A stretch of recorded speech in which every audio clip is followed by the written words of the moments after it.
Kita pergi ke store Baruna di Brunei Darussalam.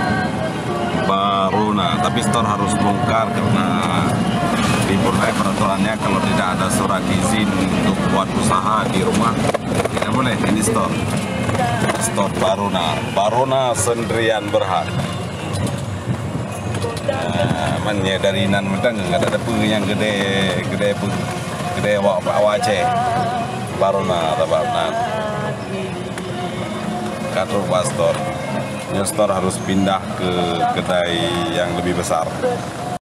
Oke, ini kita sudah pun ambil barang di store Baruna. Ini mau antar barang ke Kota Batu, kita lalu Subuk. Nyamannya ini adalah tempat pembuangan sampah kawasan bandar Sungai Akar. Jadi sampah masuk ke sini, dari sini baru diantar ke Delisai, ke dalam gunung sana. Yang tempat buat sampah. Kalau di sini buang sampah free, kecuali mobil syarikat, mobil perusahaan.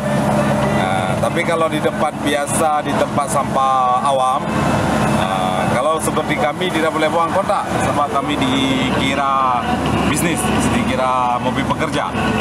Demikian laporan sampah dari Subuk, Saleraban, Jenal Daniel melaporkan. Ya, Jenal lah.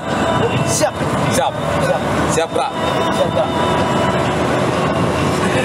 Ya, saudara-saudara, ini adalah jalan ke Subuk. Masih jauh perjalanan. Cuaca mendung.